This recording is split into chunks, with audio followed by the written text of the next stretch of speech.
Welcome to All Things with Jen Oshman, where we look at current events and trends through a Christian lens. All things were created through Jesus and for Jesus, so we're seeking to apply his word to what's happening here and now. This episode of All Things is brought to you by Crossway, publisher of the new book, The Case for Life, Equipping Christians to Engage the Culture. It is the second edition and it's by Scott Klusendorf. Pro-life Christians take heart. The pro-life message can compete in the marketplace of ideas if Christians properly understand and articulate that message. In light of the 50th anniversary of Roe v. Wade, too many Christians do not understand the essential truths of the pro-life position, making it difficult for them to articulate a biblical worldview on issues like abortion, cloning, and embryo research. This second edition of The Case for Life, now with a substantial amount of additional and updated content, provides intellectual grounding for the pro-life convictions that most evangelicals hold. The debate turns on one key question: what is the unborn? In this timely book, author Scott Klusendorf teaches readers what the role of the pro-life Christian should be and how to lovingly and winsomely engage in questions and objections. Pick up a copy of The Case for Life today and receive 30% off when you sign up for a free Crossway Plus account at crossway.org/plus. In June of 2022, the U.S. Supreme Court overturned Roe v. Wade, which had made abortion legal across the U.S. almost 50 years prior. Justice Samuel Alito wrote the court opinion and said that the 1973 Roe ruling and other high court decisions since then must be overruled because they were, quote, egregiously wrong. The arguments were exceptionally weak and so damaging that they amounted to, quote, an abuse of judicial authority. Pro-lifers, of course, agreed and celebrated, but many of us also quickly realized that pro-life work in the U.S. was in need of an overhaul and, for sure, some new energy. In the year since the overturn of Roe, we've seen hundreds of different abortion restriction laws, as well as those written to increase access to abortion, hit every state legislature across the nation. We now have states where abortion has no restrictions and states where abortion is totally banned. Pro-abortion advocates have a lot of energy and they have been working tirelessly to raise money and keep abortion accessible to all women across the country. So, while overturning Roe was good and right, and we are so thankful, all those who work in the pro-life field agree that we have work to do. So, on this episode today, I'm talking to Scott Klusendorf, and he is a giant in the pro-life field. But before we hear from him, I wanted to share some data with all of you listeners. So, according to the Pew Research Center, after Roe was overturned, 62% of U.S. adults said abortion should be legal in all or most cases, while 36% said it should be illegal in all or most cases. So clearly, far more people feel in America that abortion should be legal than those who feel it should be illegal. Another survey showed that relatively few Americans take an absolutist view on the issue. Well, here's the impact that we have seen since overturning Roe. Overall, in the 2 months after the Supreme Court decision, there were 10,570 fewer abortions as compared to the numbers before the decision. In the 6 months after Roe was overturned, the average number of abortions per month dropped by about 7%.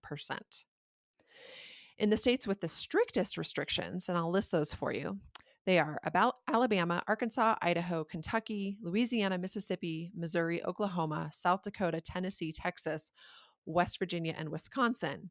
There was a 96% drop in abortion in just 1 month. Of course, I think we can all agree we thank God for those saved lives. Now, national abortion numbers have not returned yet to what we saw before Roe was overturned, but they have climbed a bit since that initial big drop off. After a full year nationwide, legal abortions have fallen a total of about 3% overall. Some states have a total abortion ban, and some states where abortion is legal have seen a huge wave of women crossing state lines to get abortions there. So, for example, Planned Parenthood of Illinois has said they have seen a 54% jump in abortion patients over the past year. The number of women who seek abortion services via telehealth has also increased. So, just to remind you, an abortion provided by telehealth would be a medical abortion or one where you're prescribed medication for the abortion. So, prior to the overturn of Roe, telehealth accounted for only 4% of all abortions, but that number has risen to 11% now, months later. I have talked about medical abortion at length before on All Things. These are at home abortions that are increasingly common and unsafe. A medical abortion is when women are prescribed medicines that terminate the life of their child, and then they cause their wombs to expel their baby. So, as you can imagine, it's a traumatic process and one that can cause tremendous blood loss and pain, not to mention the mental and emotional trauma that women and girls experience when they are undergoing this isolated and at home alone. Of course, because they do it at home and alone, there is no medical provider to oversee such complications. I will link the episode where I talked about at home abortion in the show notes to this episode. So if you want to learn more about that and the risks involved, you can tune into that episode as well. Well, in the last year, legal battles have arisen over the availability of mifepristone, which is one of the two medicines that are used in a medical abortion protocol. There are 37 states where they have legal access to some form of medication abortion. Mifepristone is available in 22 states, but it is restricted in 15 states. So, as you're going to hear in my conversation with Scott Klusendorf, the pro life community has work to do. He is going to equip you to think rightly about life and life issues. I hope that this conversation spurs you on to maybe take action if you haven't yet in some pro life work, to pursue the pregnancy centers in your community, to find ways to support expectant mothers and families that are in need. As I have said before in my book, Cultural Counterfeits, the pro life community must come to realize that this is not an us versus them issue. They are us. As humans, we are in this together. How can we all choose life together so that our children may live? Let's turn now to that conversation that I had with Scott. Thanks for listening in. Welcome to All Things, everybody. Scott Klusendorf is with me today, and Scott is the president of Life Training Institute. He travels all over the U.S. and the world, training pro-life advocates and university students to persuasively defend their views. He wrote the first edition of The Case for Life in 2009. It's a book that I have cherished, and my copy is all marked up, dog-eared in many places, as I refer to it regularly. But Scott published a new version, a second edition of The Case for Life earlier this year. So I wanted to have him join us on All Things so that we can talk about how the pro-life movement has changed, how it's evolved over the years, new issues that we're facing in this conversation. So Scott, welcome to All Things. Jennifer, it's great to be with you. So glad you're with us. So how long have you been involved in pro-life work? And I want to hear from you. How has the abortion issue changed over time? I've been in this now 33 years, and it started in November of 1990 when I heard a speaker give a pro life presentation, a man by the name of Greg Cunningham. He was a former member of the Pennsylvania House of Representatives. He gave a very persuasive pro life apologetics talk. I'd always been pro life, Jennifer, but I wasn't lifting a finger to stop the killing. I was one of those Christians that was ill equipped, wasn't motivated to do anything about the issue, like I think a lot of people are today. They may be not involved like I was. I just didn't know what to do. I didn't know how to apply my biblical worldview. But this speaker showed me how. But then he did something that changed forever the trajectory of my life. He showed an 8-minute video depicting abortion. I had never seen abortion. And Jennifer, I sat there and wept like a baby. I thought, I'm no different than the priest and the Levite in the parable of the Good Samaritan. I am passing by on the other side of the road. I say I care about this, but I don't act like I care about it. And that's not enough. And Mm. so from that point forward, I was motivated to do something about this. And that's how I got in this 33 years ago. And here are some of Wow. the changes I'm seeing where I think prior to the reversal of Roe v. Wade a year ago, which by the way was a good thing. I know there's some people that think, oh, it's been a bad thing because we've been facing some defeats at the ballot box since then. No, it was a good thing because that legal precedent in Roe prevented us from even having the opportunity to fight on a level playing field. Now we have that opportunity. But what has changed is I think for years we thought if we could just change the Supreme Court, if we could just overcome a hostile press, we could win this fight. And that's not true. The bigger problem we have right now is the American public is not with us. The pro life view is a minority position. And I've heard people try to spin this a billion different ways, and they're just wrong. Those of Mhm. us that are in the field know very well that we have a worldview problem. We have a lot of convincing to do. And if we don't Mhm. have Christians equipped to do that I'll go to speech therapy after this.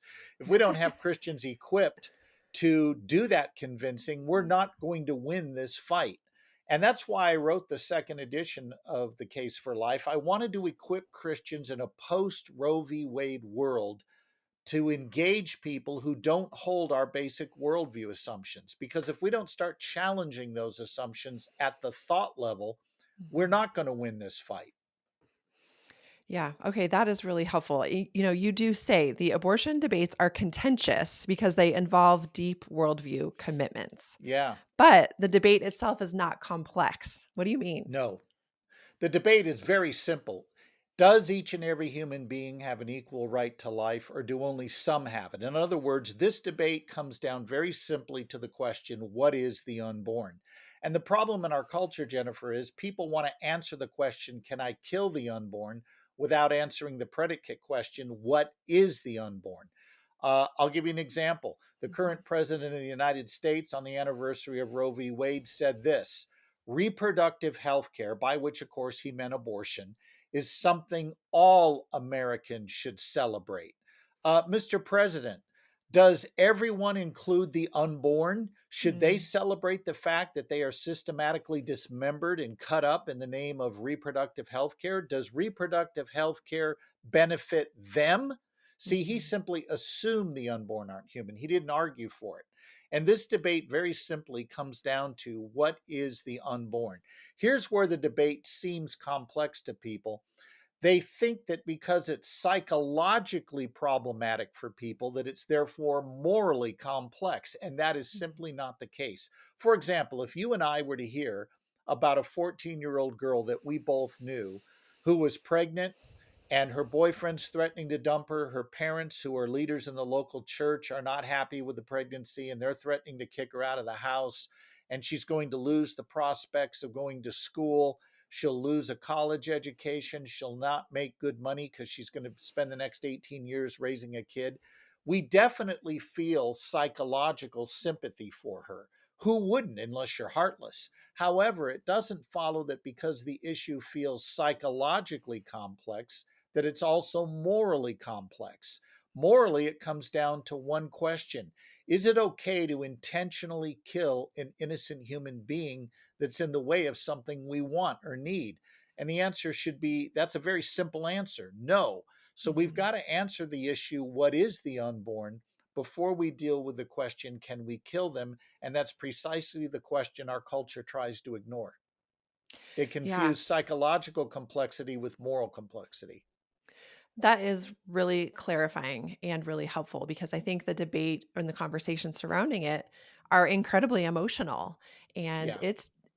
I have, very closely held loved ones who land in very different places and advocate in different places on this issue. And I see them, honestly, Scott, coming from a place of sympathy. Yeah. They land very differently on the life issue, but it's born of sympathy. And so the conversations do feel very complicated. And that clarity is really helpful. Can you What's continue interesting speak? here is they Yeah, would never advocate killing a toddler for the same yeah, reasons they would advocate killing a fetus, which right. tells you that they are assuming, they're not arguing, they're simply assuming the unborn aren't human. They would Mhm. never say, hey, I know a mother who's poor. She's already got 8 kids. Now she has a ninth, and she can't afford to feed this toddler. So she's going to eliminate her poverty by eliminating the toddler.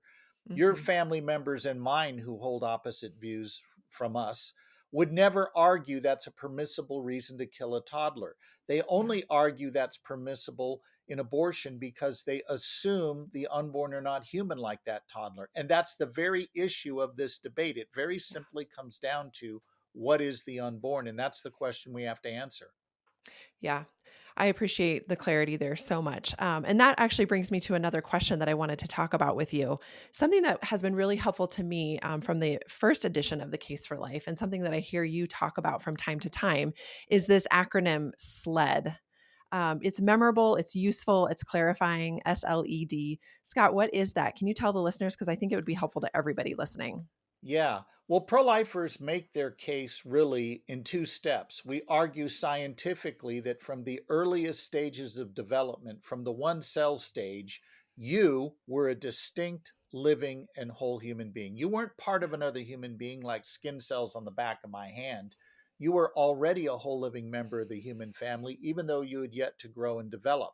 We then argue philosophically that although there are differences between Jen the embryo and Jen the adult woman, those differences are not morally significant such that we could say it was okay to kill you then, but not now.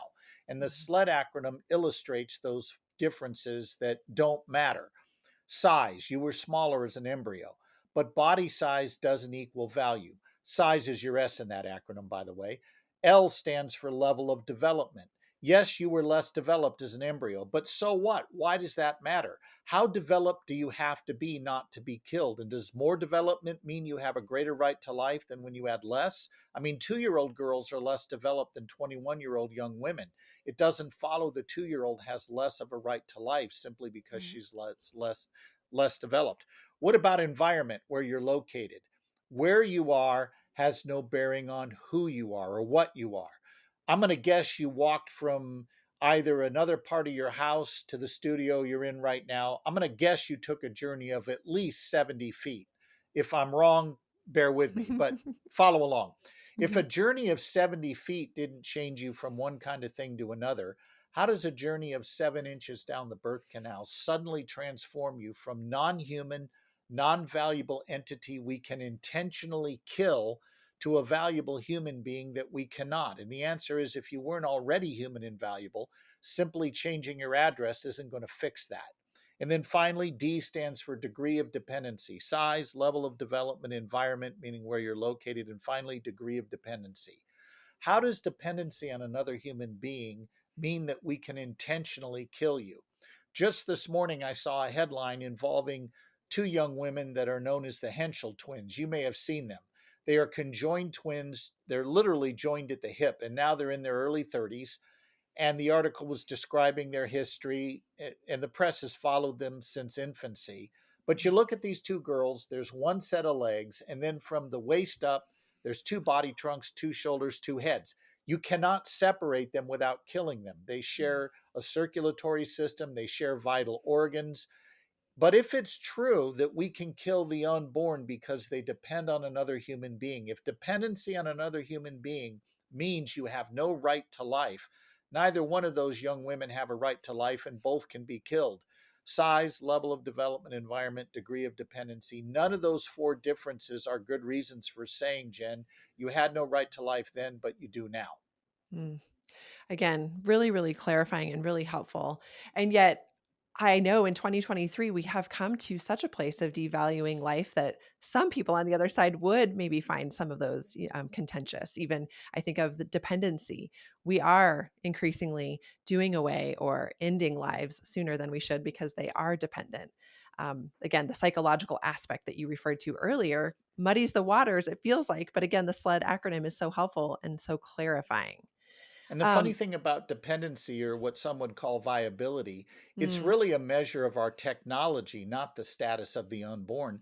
A mm. child in a neonatal unit in New York City can survive a premature birth at 21 weeks, perhaps, Yeah, where yeah. that same child, if he or she were born in Bangladesh, it's closer to 40 weeks survival, almost full term. Mhm. Does that follow then that children in Bangladesh are not fully human in the womb until 40 weeks? While children in New York are. Viability and dependency judge our technology, not the status of the individual itself. Yeah, excellent. So going back to the psychological complexity versus the moral clarity, something that has come up frequently, especially for me as a woman, my social media feeds are full of moms, sisters, daughters, girls in their teens, 20s, 30s. Something that I see repeated, Scott, that I would love to hear your take on is what about in the situations of rape? A young 11, 12-year-old girl is raped and she becomes pregnant, or in the situations of incest, or, we have all of these caveats that absolutely break your heart. How do we, as, fully pro life Christians, walk through the way we think about that and talk about that? It's going to depend on who is asking the question. Is it a crusader or an inquirer? And you treat the two differently. A crusader is bringing up rape to make you look bad. He does not want to hear your explanation. He doesn't care about the pro life view. He's bringing it up to paint you as an extremist.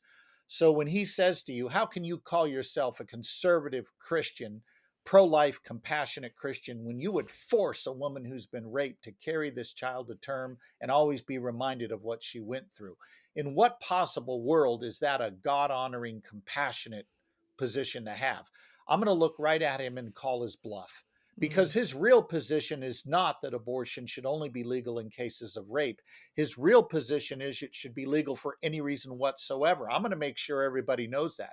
So I will gently but firmly say to him, okay, let's grant for the sake of argument that we allow abortion in cases of rape. Will you now join me in opposing all other abortions that have nothing to do with rape? 100% of the time, and I do mean 100% of the time, he's going to say no. Women have a fundamental right to an abortion. And let's define our terms here. If it's a fundamental right, there can be no infringement on it whatsoever. That means abortion for any reason or no reason, all 9 months of pregnancy. Why don't you defend that position rather than hiding behind rape victims? mm, However, a lot of people are going to bring up rape and they're not crusaders, they're inquirers. And I think it's very important we as pro lifers avoid some pitfalls here. The first pitfall is what we call the statistics pitfall. Typically, pro lifers will say, well, less than 1% of all abortions annually are done because of rape. Well, that's true. Or they'll say, well, most women who get raped don't get pregnant. That's also true, but it's a very bad answer at that exact moment. You were just told about a woman who was sexually assaulted. Your first response should be empathy. And so I'm going to look at that inquiry and I'm going to say, you know what? You're making a very important point here. A woman who has been sexually assaulted this way has suffered a terrible injustice, and she deserves our care and our support. You and I agree on that. You're also right, I will say to the inquirer, that this woman may be reminded of what she went through every time she looks at the child should she give birth. You're probably right about that. So, given you and I agree on those 2 points, how do you think a civil society should treat innocent human beings who remind us of a painful event? Let the question just hang there for a minute. And mm. then gently say, is it okay to intentionally kill them so we can feel better? In other words, we're going to bring this right back to the issue, what is the unborn? Nobody would advocate killing a toddler for the sin of his father. Nobody would say, you know, that 5-year-old over there was conceived in rape. His father was a moral monster. And to help the mother get over that, we're going to kill the 5-year-old. They only say that about the unborn. And again, it's because they assume the unborn aren't human. But I think it's vitally important, Jen, that we remind pro life Christians don't fall into the pitfall of being having no empathy and going right to statistics. Those are two errors you don't want to make. Rather, show empathy and then very gently but firmly ask the question, how should a civil society treat innocent human beings who remind us of a painful event? Yeah, that's good. What do you think, Scott, in terms of voting and politicians? Should we concede? I mean, should we vote for legislation that says abortion will be illegal in my state, except in the cases of rape and incest? I mean, it's that sort of compromise position, perhaps. What do you think about the politics and legislation Not here? necessarily is it compromised. Here's our job as pro life Christians: we are to limit the evil and promote the good insofar as possible, given the current political realities in front of us. Prior to the reversal of Roe v. Wade, there wasn't a lot we could do at the state level or the federal level that wouldn't get struck down by the federal courts. Well, now that's changed. We now have a chance to advance more uh, protective legislation that will save more lives, and we ought to do it. But if let's say you're a state house member and a bill comes up and you don't have the votes to protect all children, but you have the votes to protect 80% of them, I'm going to vote to protect the 80% and come back for more. I'm not going to quit till Okay. all are protected. So here's Mhm. where you're compromising. If your ending point is you only want to protect some humans, but Mhm. not all, then your view is compromised. But if you don't have the political power to protect all humans, so you protect as many as you can, you are not compromising. You're doing the greatest moral good possible given what's in front of you. So Mhm. the idea that some abolitionists put out there that any incremental efforts to limit the evil of abortion are compromised, they're just mistaken on that. You are Mhm. not compromising if you're doing the greatest moral good you can given the hand you've been dealt. You're only compromising when you have the power to protect all children, but you just won't do it. Then Mhm. you're compromising. Yeah. Wow. Okay. That is really, really helpful. That seems to come up so often. So I appreciate your take on that. Let's talk about something that's also in the headlines nonstop right now, and that is the abortion pill. I find when I engage in conversations about this, most people have no idea what it is. They aren't even familiar with it, that it even exists. And then, of course, how what happens when you take it. Can you educate our listeners on what the abortion pill is and just some of the ramifications of its legality?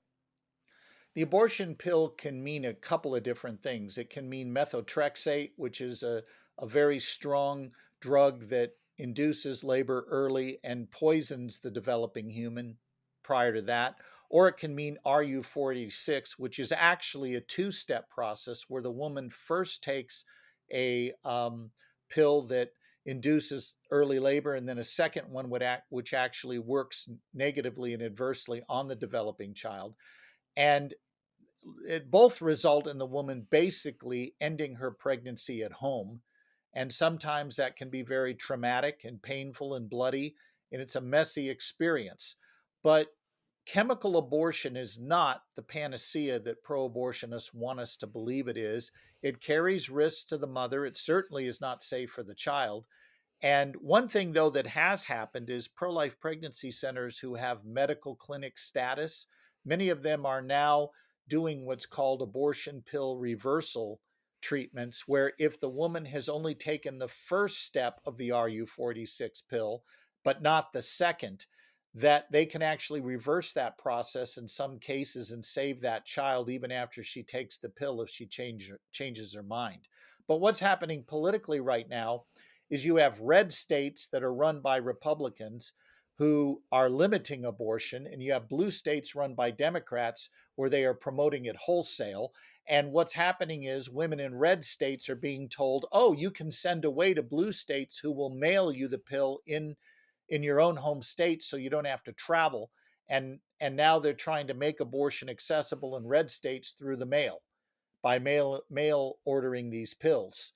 Not only is this risky for the mother, it violates the Comstock law that prohibits that kind of interstate trading when one state has banned something and another has not. Okay. So let me press in a little bit because I live here in Colorado, and Yeah. I have been a volunteer and done some things with Alternatives Pregnancy Center before here, and that's just that's kind of a gold standard for pregnancy centers here in our state. For those who don't know, Colorado is an extremely abortion-minded state. Our abortion laws have always been up until 40 weeks or up until birth. Yeah. It has been allowed here. So I received an email from Alternatives earlier this year explaining that it is now considered unprofessional conduct to prescribe the abortion reversal pill, and they will be fined up to $20,000 if they do so. And so, as Yeah. a nonprofit, in order to obey the laws of the state, they've had to say we are no longer going to be able to. Our clinicians, our doctors here will no longer be able to prescribe the abortion reversal pill. Um, Scott, to be honest, that leaves me feeling just defeated. When I look at the landscape in Colorado, I feel so Yeah. discouraged by what is allowed in my state. I feel discouraged by how the pregnancy centers are being limited. I am tempted, even as involved in pro life work as I am, I'm tempted to throw my hands up and walk away. What can I do as a non politician in my context in Colorado to keep pressing toward life? Well, I think we need a theological principle, and then we need to have practical ideas for how we can navigate in a blue state where they are going to come after pro lifers. And make no mistake, they will. Um, the theological principle comes down to this: quitting is not an option. And let me cite the prophet Jeremiah. God told him to stand in the city square and testify against child sacrifice. And then the Lord told the prophet this distressing piece of information: no one is going to listen to you, not one person. And Mm, yet Jeremiah still had the task to testify to truth. So we have it much better than that, because there are people we can persuade and do persuade with our pro life ethic. So we've got to be committed to the truth, even if it is unpopular, even if it is difficult. We're not going to surrender. And that's one of the things that is driving our opponents just mad, that they haven't been able to put the pro life movement away. They've mm, had 50 yeah. years of the courts enforcing pro abortion ideology, the media enforcing it, the entertainment industry enforcing it, academia enforcing it, and they still have not been able to put us out of business, and they're not going to put us out of business ever. We're not Mm, going away. They might as well learn that right now. But in the interim, in blue states in particular, it's going to get tough. They are going to increasingly push pregnancy centers to going out of business, to making it impossible for them to do their work. A few years ago in California, pregnancy centers were told, you will refer clients to abortion or you will be heavily penalized and put out of business. And thankfully, thanks to the appointment of Neil Gorsuch to the Supreme Court, we were able to get that enjoined and dealt with. My guess is we're going to have a lot of fights at the Supreme Court along these lines, because the left is going to work overtime to put pregnancy centers and pro lifers out of business. You can mm, count on it. mhm. Yeah, I appreciate that exhortation that just theologically, walking in the steps of Jeremiah and Christ himself, we don't have the option to back down from proclaiming what is true. I don't understand why we were born, and you and I and others who are people of good minded faith were put in such a time as this, but there will be a future generation that will look back. It may be 200 years from now. I don't know. Because I don't believe there's a quick fix to this fight. I will be dead and gone Agreed. before this fight is over. And you Mhm, probably will be too, though you're quite mhm, a bit younger than me. But the reality is, this fight isn't going away overnight. But there will be people in future generations when the fight is won. And I do have hope that it mhm, will be won, who will look back and say, wow, those were the heroes that kept this movement alive when the other side threw the kitchen sink at it. And we're still mhm. here. We Yeah. are not going to surrender. I think we have a bit of the Churchill vibe in us. We will Mhm, never surrender. We will fight them in the state house. We will fight them in the courts. We will fight them wherever we have to fight them to keep this movement alive. And one of the saddest things, Jen, I don't mean to hijack your interview here, but we have people who pose as friends to the pro life movement, who every election cycle come along and they position themselves as concerned, compassionate people that are worried we're going to destroy our Christian witness if we get too involved politically protecting the unborn. And there was a piece that was mhm. wildly popular Yeah. in the last election cycle that basically said, hey, pro lifer, you should really just be committed to love. Don't have blood on your hands, because no matter Mm, how you vote, you're going to have blood on your hands. If you vote for a pro life candidate that supports war, you have blood on your hands. As if all these issues are morally equivalent, and they're not. And pro lifers are going to have to be very discerning and very clarifying in election cycles to make sure people understand that voting the biblical ethic on the life issue means you vote to limit the evil and promote the good insofar as you can. It does not mean voting for parties that promote abortion wholesale. mm. Yeah. So, okay, we have just a couple more minutes, but with that interjection there at the end, Scott, I just got to ask you, should Christians be single issue voters? How do you talk through that? Well, here's the thing: some issues are disqualifying. Mm, Uh, was Churchill single issue because his solitary purpose was defeating the Nazis? Was Lincoln single issue because he had a purpose of defeating slavery? Both of those were, quote, single issues, but they were also the dominant moral issues of their day. And mm, so it was right to give those greater moral issues. And I ask this: what issue is there out there that is possibly worse than 10 million innocent human beings being killed annually around the world? I mean, what issue is more important than that? And I just don't see one. Mm, yeah. Well, Scott, your voice is invaluable. Your deep thinking on this and your way to communicate clearly is really helpful.